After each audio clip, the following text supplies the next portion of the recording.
is that? Okay, and then I'm going to send this, basically just email this to the other U12 coaches. So I'm going to go through the norms and answer any questions you guys have. So let me bring up the U12 norms here. Okay, that's about the right size. I'm going to share my screen on U12 norms. Where did they go? Okay. All right. And then I also have a page over here where I can write some things down if you guys have any questions that I can answer. You two both, probably 3 of you, don't need to learn anything, but you can ask some insightful questions. Okay, so kind of the norms for us, 2 1-hour practices a week. I don't mind if you guys want to do an hour and a half or 3 1-hour practices, that's totally fine, but kind of we try to get everybody to do 2 practices a week. You're free to cancel practice once in a while when you need to, if something comes up, especially if nobody stepped up to be your assistant coach. Usually it's Monday, Wednesday, or Tuesday, Thursday. Field use is first come, first serve. So I have the U10 goals are now on the field. The U12 and the U8 goals will go on the fields this week, and we'll be painting this week.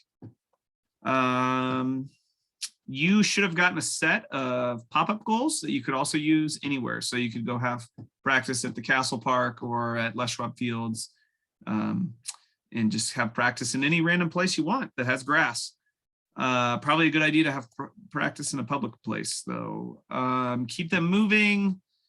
So here's some coaching philosophy. I'm gonna give you I'm gonna update this a little bit. So here's my basic coaching philosophy. Feel free to develop your own coaching philosophy. I can't even spell the word philosophy. So first thing I think at this age is keep them moving. So whenever I'm evaluating a drill that I watch on YouTube, a new idea for a drill, I just personally think that kids shouldn't be standing still at soccer practice.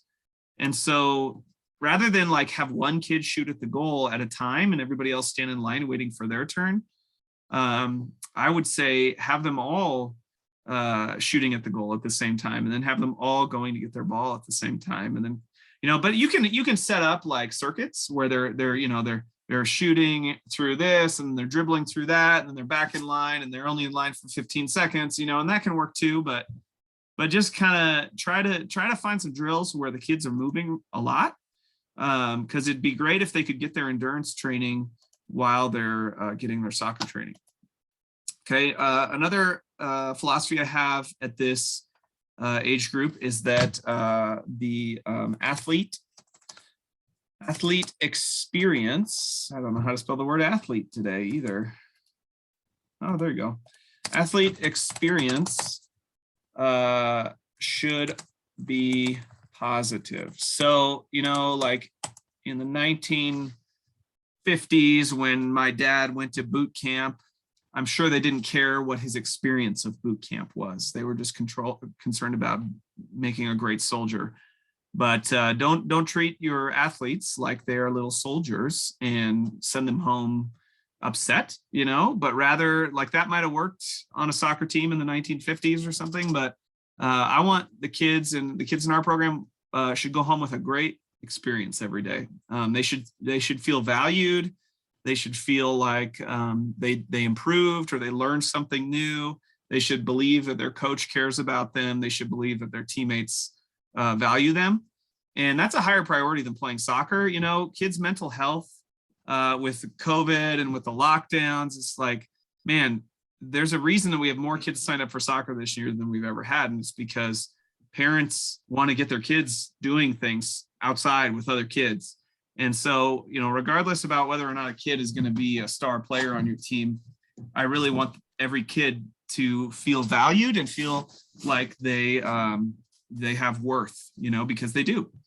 And so whatever goes on at practice, make sure the athletes come away with a positive experience. And then I would say focus on 1 to 2 skills per drill. So keep it fairly simple. This is another philosophy of mine is sort of, there's really only one thing at a time that a kid should be asked to do well, or maybe 2 things, and to when you pick a drill, focus on 1 or 2 things. And then, this is a little more flexible, but don't don't spend more than 10 minutes on one thing. I mean, there might be a time where 20, 25 minutes, but even scrimmaging, if you scrimmage at the end of practice, I wouldn't do it for more than 10 minutes.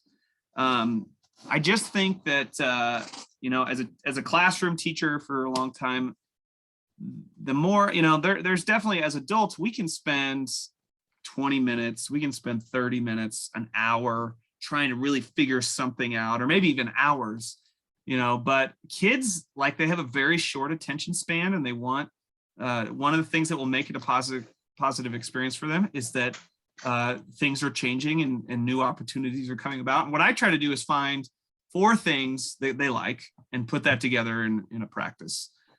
So maybe 15 minutes per thing, but try to mix it up. Don't spend the whole hour on one thing. Okay, with that said, that's kind of some philosophies that I have. You know, you don't have to embrace every part of my philosophy, but that would be some good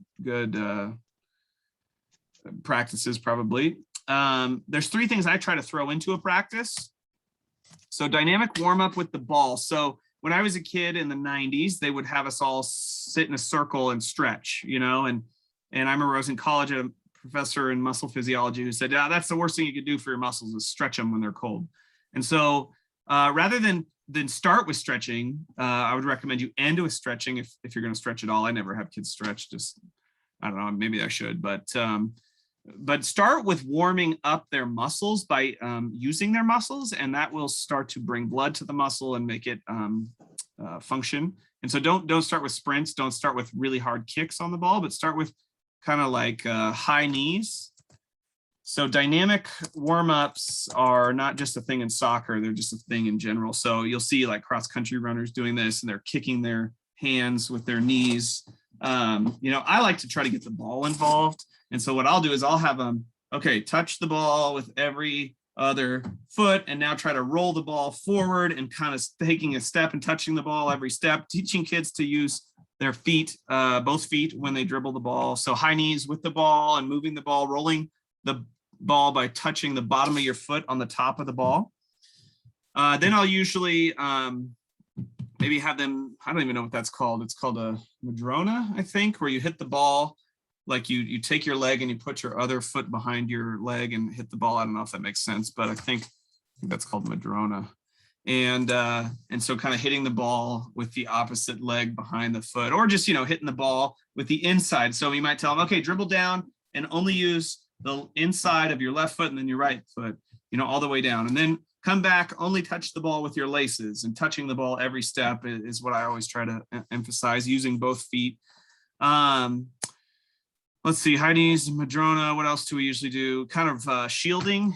So in soccer, when you use your body as a shield and you kind of like put your foot on top of the ball and then prevent the guy from getting to the ball by moving your body around and using your body as a shield. So the kids can learn to kind of hop on one foot and drag the ball with them and then go back the other way. And that wears out their legs pretty quick. I think that's a good dynamic warm-up drill.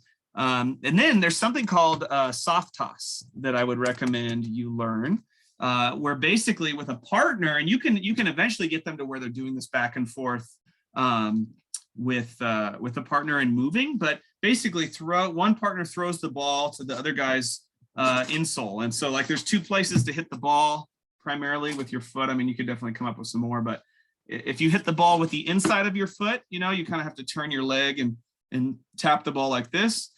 So you could soft toss to the insole 5 times on the right foot, and then soft toss, the other person throws the ball gently to the other foot.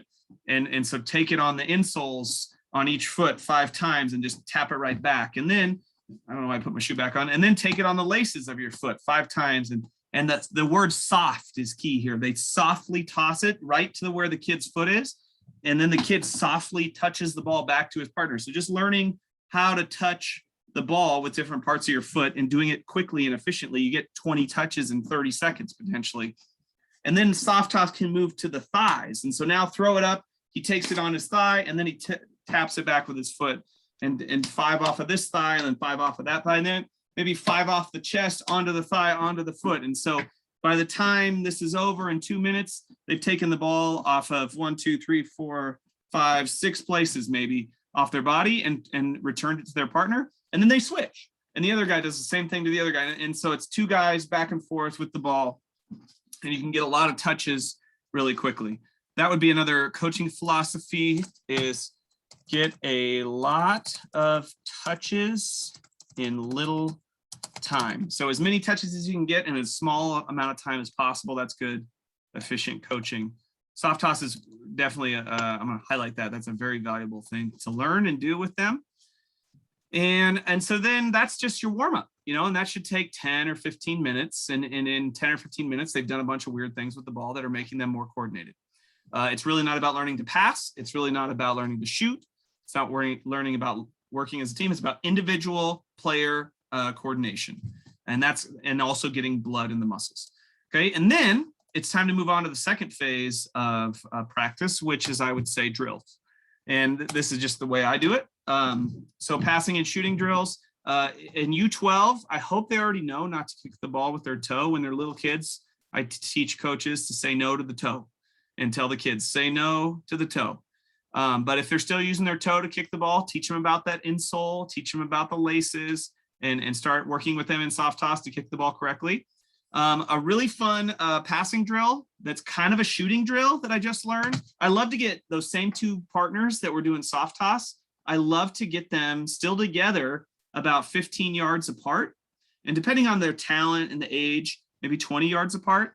And they shoot the ball, basically, like a long pass is more of a shot, really, but it's trying to have control. So you try to launch the ball off the ground in the air to your teammate. And there might be like 5 sets of kids lined up at the same time. And they're trying to launch the ball in the air to their teammate, and their teammate brings the ball back down. They take it on their chest, they take it on their thigh, they take it on their foot. And you tell them, if you can send it and they can receive it. So this guy launches it in the air and it doesn't touch the ground. And then this guy gets some part of his body on the ball other than his hands. Then that is a point. And now you have 5 teams who are all competing. First one to 5 points doesn't have to do push-ups. And so they're learning to send a really far pass. It's kind of actually teaching them to shoot. And so this game is called Long Shot. I'm sure if you look on YouTube, you can find it. It's sort of a passing shooting game. It's a long pass game, but it's really teaching them to shoot. So, and, you know, I might spend 5 or 7 minutes on this. I might abbreviate it as I play it. You know, as you guys do the same drill more than once, you'll be like, hey, what if we get really close together and you're chipping and you have to receive it on your chest? And that's a point, you know, and you can just kind of abbreviate the drill as you go and make it fun. It's fun because they're competing against their teammates. And, you know, I don't ever like get really strict, like, oh, you didn't do 5 push-ups, you know, but they just, oh, do your push-ups and I don't count and watch, and it's not a big deal. And they pretty much want to participate and do what they're told. So soft toss is a great game. Long shot's a great game. Another great game is what's it called? Keep away. So I love to do keep away with pennies. I believe they're pennies and not pennies. And so what I do is, like, I did this at practice on Friday, like 3 versus 7. Okay. So you put red pennies on 3 players. They represent the defense. And then you have 7 players who are going to be the offense because they're outnumbering the defense, right? And you tell the 7 players, hey, you get 5 passes or you have to do push-ups. And if you get 5 passes, the 3 players have to do push-ups. And you put them in kind of a confined area. And so I'm going to say confined space. You know, you might put them in like a quarter of a soccer field. Might put them in the penalty box, you know, the big box around the goal. That might not be big enough, though. Use some cones. And basically having them learn to pass to each other and try to, you know, they're the defense is majorly outnumbered. So 7 guys should be able to keep the ball away from 3 guys. You got to be kind of smart about who you pick. I would pick the worst defenders at first, because it's amazing how bad they are at passing. And even the worst defenders, only 3 of them, all they have to do is get their foot on the ball. And if they get their foot on the ball before 5 passes go down, that offensive set 5 push-ups, and just keep doing it over and over again. And slowly you might, okay, you got 5. Now you got to get 10 passes. If you don't get 10 passes, you got to do 5 push-ups. This is just something new I've been doing lately. It's another good drill to learn shooting. So yeah, those are a couple of good ideas for drills for passing and shooting. The key passing thing that you want to learn how to teach, which I didn't even mention yet, is the give and go. This is the first basic passing idea to develop in your athletes. So if they can understand, I have the ball, I pass it to that guy, and then I run, and then he passes it in front of me, and now I'm going around the defender. You know, that basic concept, you know, I'm learning. I have one called Gates that I'm trying right now, and I don't know if you look up Gates, give and go, passing, shooting drill, or passing drill, but find a way to teach these kids to do a give and go. And that simple act right there, that's what we're trying to get our kids in high school soccer to figure out. So that's another great, if you know a drill, I don't know any great drills that I could tell you off the top of my head that I could explain with words, but you might look on YouTube. How do I teach kids a give and go pass, U12 soccer, see what comes up. And I'll probably take a look, and I'm going to send this video out with an email. So I might send a couple links to a couple of YouTube videos you can watch. And then I think there should be a cherry on top at the end of practice. U12, they might still like sharks and minnows. You know, basically every kid has a ball, and this is a game at the end of practice for doing a good job practicing. Every kid's on like one sideline, and they're going to try to get to the other sideline, and they have a ball. And if the one shark, so everybody's a minnow on the sideline, and the one shark, if he can hit his ball into your ball, you become a shark with him. And so it's sort of exponential growth. And eventually it's almost all sharks and almost no minnows. And those last minnows are usually the best dribblers. And so that's kind of a fun, like once it's like one kid against 8 kids, there's no way that one kid's going to make it. And I usually make the sharks start in the center. And if you really have a kid who's just impossible to get, you can say, okay, you guys don't even have to use your ball to hit his ball. You just have to get his ball with your feet. And so there's ways to adjust as you go. Sharks and minnows is fun. Freeze tag, they'll probably like freeze tag a couple times, but it's fun. You have one guy who's the freezer, and you can either have him just have to touch their ball with his foot, or he has to hit his ball into their ball for them to be frozen. If you're going to play that way, you probably want 3 freezers or 4 freezers, because you've got anybody who's just running around trying to not get tagged. If they dribble their ball through their teammates' legs, then they're unfrozen. So if you get frozen, you pick up your ball, put it over your head, spread your legs out, and now anybody who dribbles their ball through your legs unfreezes you. So it's kind of a sort of like a chemical equilibrium, you know, if you teach chemistry, probably just me.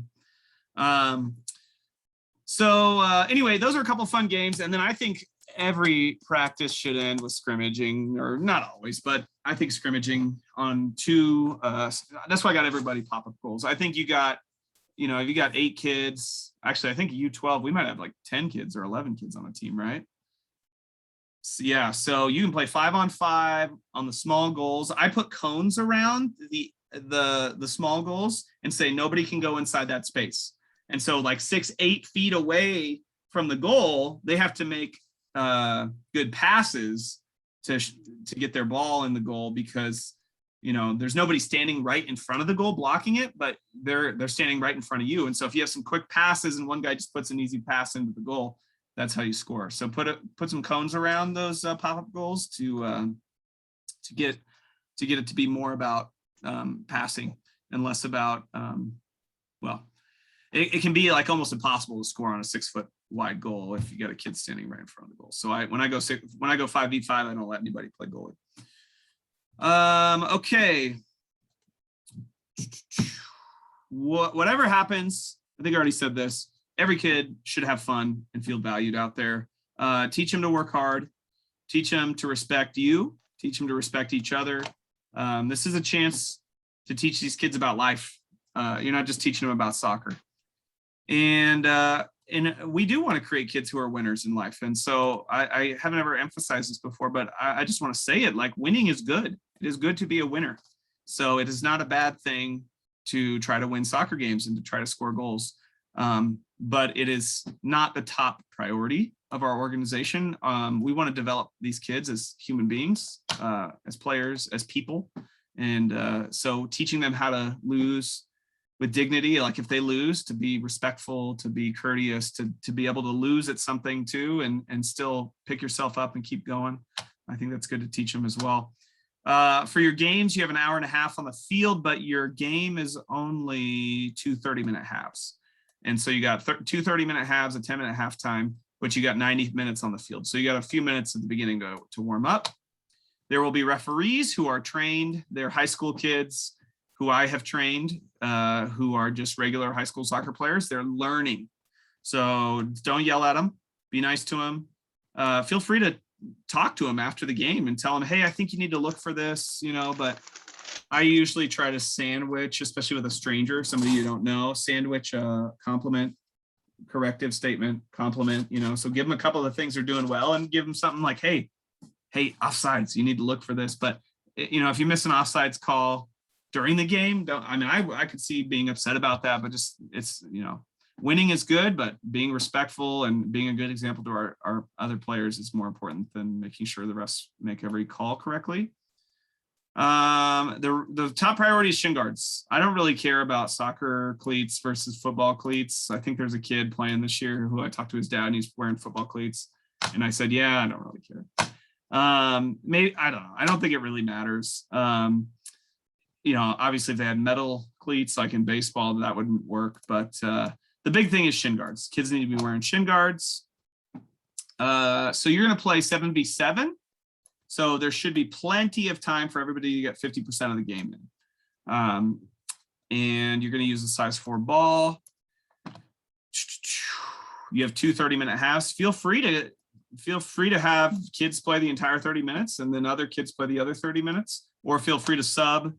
You can sub on throw-ins and goal kicks. There won't be a lot of regulations about what's allowed for subbing. Spectators, I'll have signs up that say spectators sit over here, and then your team and the opposing team will both sit on one side of the field with benches. And you guys are going to be where U10 used to be, along that fence on the Fairgrounds Road. So nobody's going to try to come over there and sit with you. We are enforcing the offside rule. And so let me just take a quick minute and explain the offside rule with my other camera here. Okay, so you probably already know this rule, but here's the rule in a nutshell. So I'm going to just show you the offside rule with 2 players on each team and a goalie. So here's a soccer field. Here's a little soccer 101. You have a half line, and then you have the center circle. The center circle, only person allowed in there is the person who's got possession of the ball, who's about to kick off. So let's say here we'll try to have the X's. Okay, so here's X1 and X2. Those are the 2 X players, plus they have a goalie back here. This is called a 6-yard box. This is called a penalty box, and the goal would be smaller than the 6-yard box back here. And so here's same thing, 6-yard box. Here's the O team's goalie, and here is the penalty box, and then there's the goal. And so that is what your field will look like. There will be one more line on your field that I'll tell you about in just a second. So the O's would have to start outside of the circle, and maybe this guy is lined up here and this guy's lined up here. And if I had amazing animation skills, I would make a YouTube animation of this, or maybe one of those books where you flip through the pages, but I'm just going to erase things. So try to stay with me. So this guy has the ball. And so let's say he passes the ball over here. So the ball's going there. And let's say that these guys are easily distracted. And so this guy runs toward the ball and this guy runs toward the ball. And so flash, I'm going to erase everything. And where does everybody end up? So now let's say somehow this guy ended up with the ball right here. And there's a circle player here and a circle player here. And now this guy who was right here, he runs up here. So if he goes beyond the last two defenders, so if this player, say, so here's the last defender right here. So there's sort of this imaginary line that is the offside line. And if this player who was right here runs past that line, he is now offsides. He's in offsides position, but the referee doesn't need to blow a whistle. If say this player shoots the ball from here, scores an amazing goal, there is no offsides, it's a goal. But if this player does what would logically happen, if he passes to his teammate who's offsides, now they're going to call offsides. Whoops, my battery is low. So now they're going to call offsides because he is offsides and he was passed to. So you cannot, as an advancing player, you cannot go past the last defender on their side of the field. If this all happened back here, there's no offside. You can't have offsides on your own side of the field. But because these X players are trying to advance that way, it's an offsides. So what this guy, the X player, should do is he should stand right here in line with the last defender and say, hey, pass it to me. And then this guy passes the ball there. And now this guy runs to the ball. He's not offsides because he was onside when the pass happened. So this is to try to deter what we call cherry pickers, who just wait by the goalie down here for the ball to come to them. So in U12 soccer, we are enforcing offsides from day one. And our referees will be trained to do that. Doesn't mean they will do it perfectly. Now, another thing I want to tell you guys, just while I have this here, is you're going to see a second line on the field that gets painted on. This line right here. And this line is called the build out line. Build out line. And the build out line is so that players can learn to build out from the back. That's what they call it.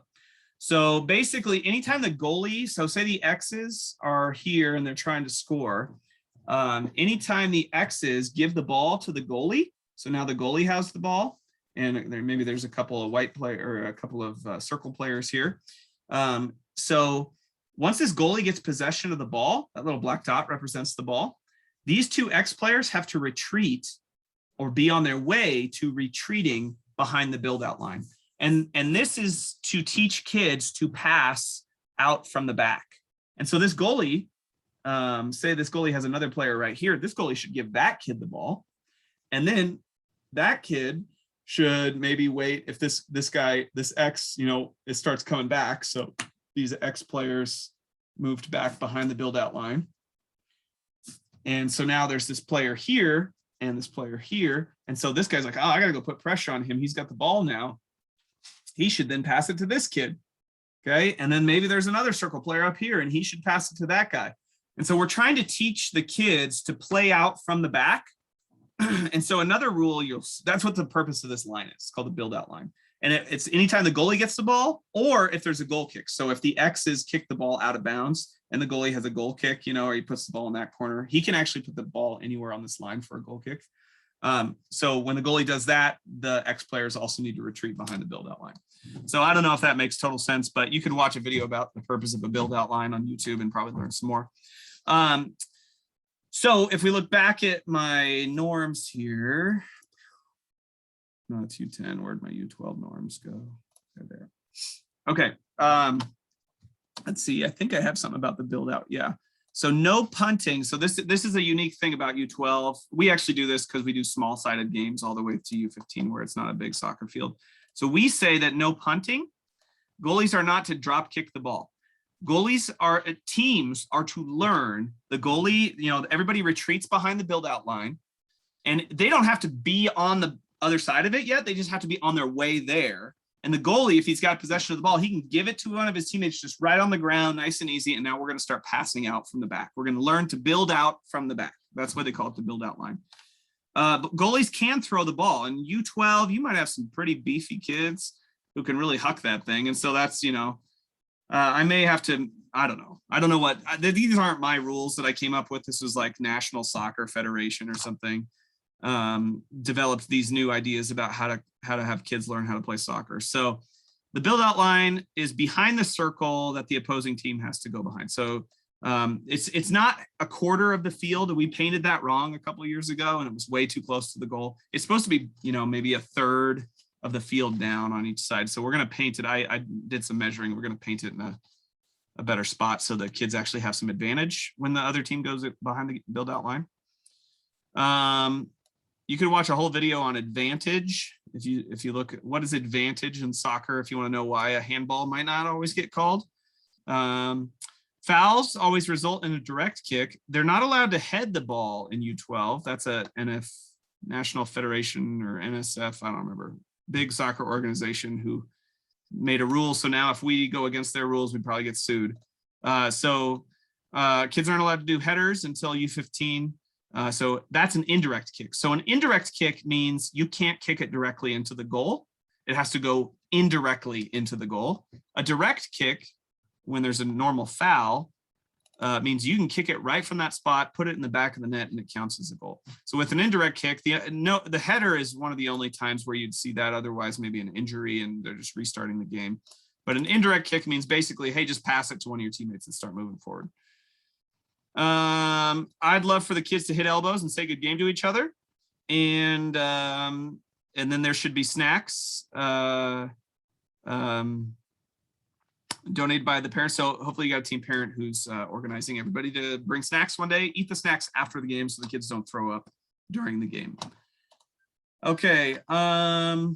Any questions? So those of you who are actually sitting here live for this, any questions about this stuff? Anything I can shed light on? I can't remember what I've told you about jerseys and stuff yet. So if I didn't, this is like my fifth one or fourth one of this today. So let me just tell you, I don't think I told you. So jerseys, we have socks, we have shorts. We don't have the correct jerseys yet. We have incorrect jerseys that are going to be given to the kids as kind of a backup jersey that have some defects in the painting that was done on the jersey. So I'll give you those on Wednesday night, and hopefully the other jerseys will show up before Wednesday night, and we'll give you those as well. The company that we ordered from has been extremely disappointing. They make a really cool product, but they screwed up our order tremendously. So we're doing what we can with what we got. So Wednesday night, I'll be giving out jerseys. I'll send out a reminder about that. Hey, Johnny, what time? Probably 7 to 8 again. Okay. And anybody who can't make it, I'll probably give out most of the jerseys Wednesday night to whoever can make it. And then whoever can't make it, I'll take them to Parks and Rec the next morning, and they'll be waiting for you there until you can go get them. Awesome. The high schoolers, at least the girls, now have a game on September 25th, a Saturday. Is that gonna, seriously? Is that who are they playing? I know. I can find out where it's like Lakeview. Oh, okay. Oh my gosh. And I think it's home. So well, that's fine. We'll just have to use all of our boy referees that day. That's really frustrating. The girl. I need to communicate. The boys don't have one. Yeah, there was this Saturday was supposed to be the last Saturday game. I felt like. Yeah. It's all good. We'll get through it. And I believe it's at 1 o'clock. So I don't know when the big kids play, but the girls will need the field. I'm assuming at noon on the 20th.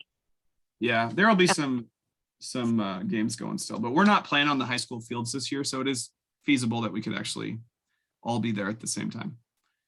I'll just have to use all my boy referees.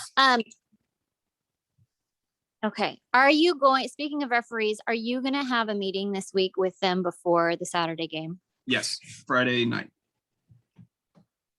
Friday night. What time? Haven't decided. Probably 7:30. Okay, I will block it out so we know. Perfect. Okay, thank you. Yep.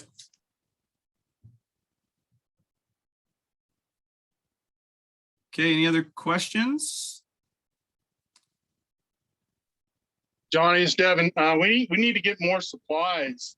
Eventually, we're going to need at least a couple more balls. Okay, I actually, wait, are you U12 size 4? Yeah, so we don't have any size 4s right now, I don't think. But I can, so you need a few more balls, anything else? Some pennies. Okay, so the shed will be open 4:30 to 7 Mondays and Fridays. You were practicing this Friday. So feel free to just go in there as coaches, you are free to go in the shed when it's open and take what you need. Thanks for your time. Yeah, no problem, man. And unfortunately, we normally had, like, we had 100 extra size 4 balls, but I ordered 100 size 3 balls like 6 weeks ago, and they're still not here. They told us they were in stock when we ordered them, and then a couple weeks later, they told me they were on a boat between China and the United States. So, I gave all of our extra size 4s to U8, and everybody in U8 is playing with size 4s this year because we can't get any size 3s. So I don't know if I'll have any size 4s for you before those We'll make size sure 3s. what we have. Yeah, usually sometimes the kids have a ball. I don't have it. I'm completely out of size 4s right now. All right. That's all I had. Thanks. Cool. Anything else? Hey, thanks for showing up, guys. And Mark, did you have something?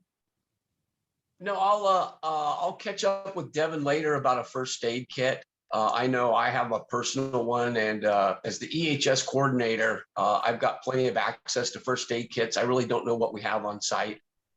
Oh, so I put a first aid kit in every soccer bag. I don't know if you saw it. It's just a little thing. Okay. We have one slightly more robust, instead of a $5 one, it's like a $30 one that's in the shed. I don't know. What's EHS? Environmental health and safety. Oh, okay. Yeah, if you want to get me in compliance with that, whatever regulations I'm not following for first aid kits, just come and talk to me. Let me know. I know that we ordered up about 30 of them for the office, and I got 15 extra. So I don't, and mounds of ice packs. So I don't think it's an issue, but I'll check with Devin to make sure we have a good one on site. Okay, cool. Awesome.